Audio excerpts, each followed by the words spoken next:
Boa noite a todos. Vamos dar sequência ao nosso livro, né? Ao último capítulo hoje, o livro dos Mensageiros. E hoje seria a despedida, né?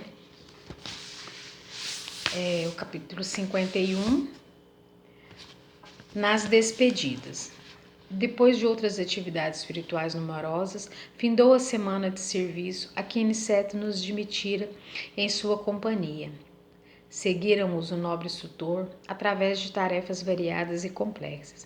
Sediados no templo acolhedor de Isabel, atenderam a considerável número de doentes, bem como os irmãos outros perturbados, abatidos, transviados e moribundos.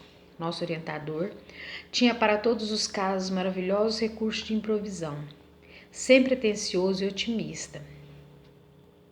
Aqueles poucos dias de trabalho novo encerrara-me o cérebro de raciocínio novos e o coração de sentimentos que até então desconhecera.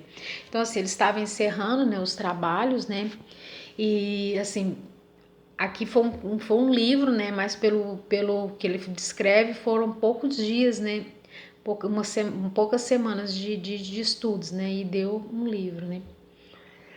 Ao contato das revelações de Aniceto, nos domínios da eletricidade e do magnetismo, reformara todos os meus antigos conhecimentos de medicina.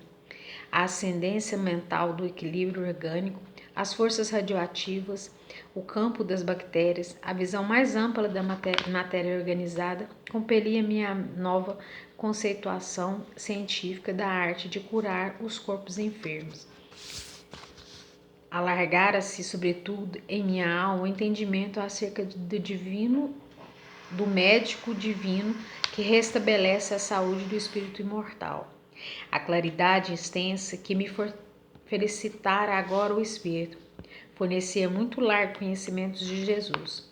Compreendi então que a fé não constitui uma afirmativa de lábios, nem uma adesão de ordens estáticas.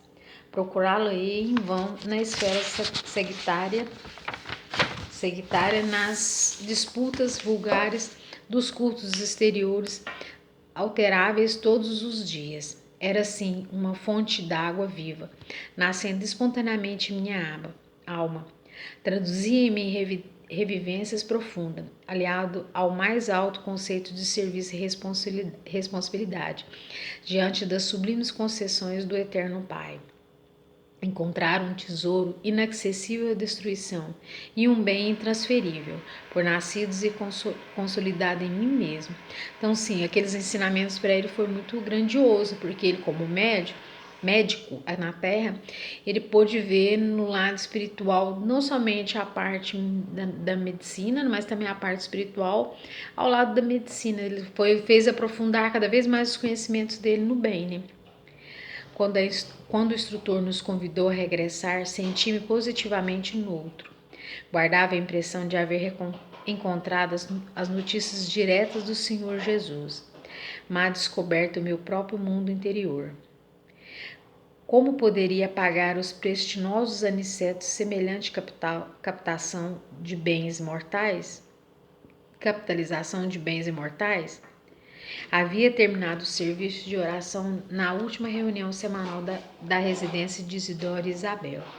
Os trabalhos sempre ativos havia representado esfera de observações e experiências sempre nova.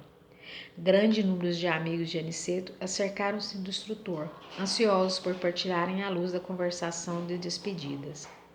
O devotado orientador oferecia a todos a sua palavra de bom ânimo, otimismo, alegria e confiança no Senhor, como um príncipe de legenda cuja boca fosse fonte inesgotável de ouro espiritual. Vicente e eu tínhamos os olhos úmidos, desejosos de externar-lhes verbalmente nosso reconhecimento pelas bênçãos recolhidas. Mas ao nos aproximarmos, o abnegado orientador sorriu e antecipou. Agradeçam Jesus pelo muitos que nos tem dado. E tornando a Bíblia como interessado em fixar o assunto geral no amor às suas santificadas leis, leu em voz alta o capítulo 2 dos Provérbios de Salomão. Filho meu, Se aceitares as minhas palavras e guardares contigo os meus mandamentos, para fazeres atento à sabedoria do teu ouvido e para inclinares ao teu coração e ao entendimento, se clamares por entendimento e por inteligência, alcançareis a tua voz. Se como a prata a buscares e como tesouros ocultos a procurares, então entenderás o temor do Senhor e acharás os conhecimentos de Deus. Deixou em seguida o livro sagrado sobre a mesa e sentenciou: lembremos-nos do Senhor em nossas despedidas. Ratifiquemos, irmãos, nossos compromissos de trabalho e testemunho. Em tão pequeno trecho dos provérbios encontramos muitos verbos que endereçam ao espírito cristão. Acertar os mandamentos divinos é guardá-los, tornar o ouvido atento e o coração esclarecido, perder entendimento e inteligência, alcançado a voz acima dos objetivos inferiores, buscar os tesouros do Cristo, é procurar-lhe o programa de serviço, representa esforço nobre daquele que de fato deseja a divina sabedoria.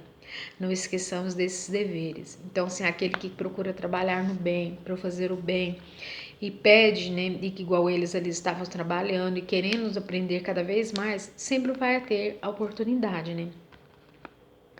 Como a pausa se fizesse mais longa, o irmão rogou ao querido amigo prosseguisse a interpretação do texto. Mas Aniceto replicou então fraternal: por agora, meu irmão, não é mais possível. Outras obrigações nos chamam de longe. Então ele estava despedindo porque o Aniceto já tinha outro serviço para ser feito, né? Outros, e assim, o tempo que ele ficou com eles, ele ensinou, fez os ensinamentos, tudo. Mas agora ele já tinha outros compromissos também para ser feito, né? E o André, mais o Vicente, estava muito agradecido por tudo que eles tinham aprendido naquelas semanas, né? E dirigindo-se particularmente a Vicente e a mim, acentuou: já que voltaremos pela estrada comum, poderemos esperar por nossa amiga Isabel, para apresentar-lhes nossos agradecimentos e despedida. Daí a momento, a nobre companheira de Isidoro, acompanhando o corpo do repouso do sono, veio até nós junto do esposo espiritual, atendendo ao convite mental do nosso dedicado orientador. Anicete exprimiu-lhe profundo reconhecimento, falou-lhe na nossa alegria, das oportunidades santas de serviço que a bondade divina nos havia proporcionado. Dona Isabel agradeceu comovidamente, deixando transparecer as lágrimas da gratidão que lhe dominava o espírito.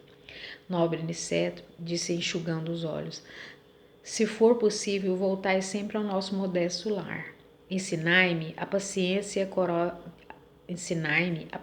e a coragem generosa, amigo. Quando puderes, não me deixe transviar nos deveres de mãe, tão difícil de cumprir na carne, onde os interesses menos dignos se entrechocam com violência. Amparai-me as obrigações de ser serva do Evangelho do nosso Senhor. Por vezes profundas, saudades da família espiritual que me dilaceram o coração. Desejaria arrebatar meus filhos à esfera superior, incliná-los ao bem, para que nossa união divina não tarde nos planos mais altos da vida.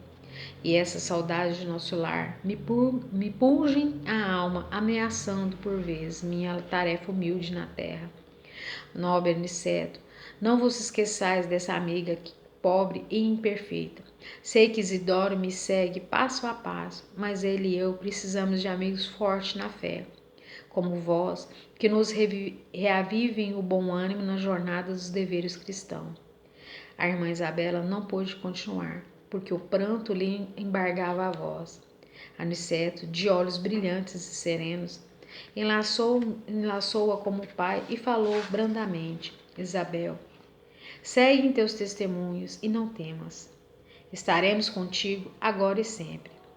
Muitas criaturas admiráveis tiveram a tarefa, mas não esqueçamos, filha, que Jesus teve a tarefa e o sacrifício no mundo.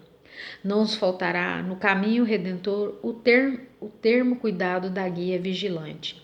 Tem bom ânimo e caminha. Em seguida, olhando-nos a todos de frente, o nobre amigo exclamou: Agora, irmãos, auxiliem-no a orar.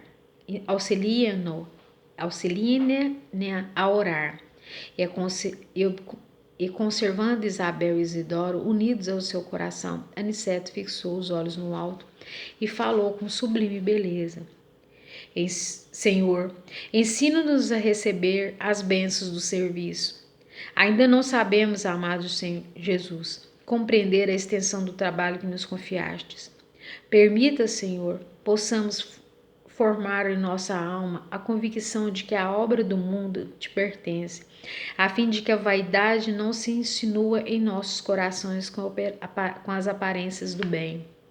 Dá-nos, Mestre, o espírito de consagração aos nossos deveres e desapego, aos resultados que pertencem ao teu amor. Ensina-nos, Senhor, a agir sem as algemas das paixões para que reconheçamos os teus santos objetivos. Senhor amorável, ajuda-nos a ser teus leais servidores. Mestre amoroso, conceda-nos ainda as tuas lições.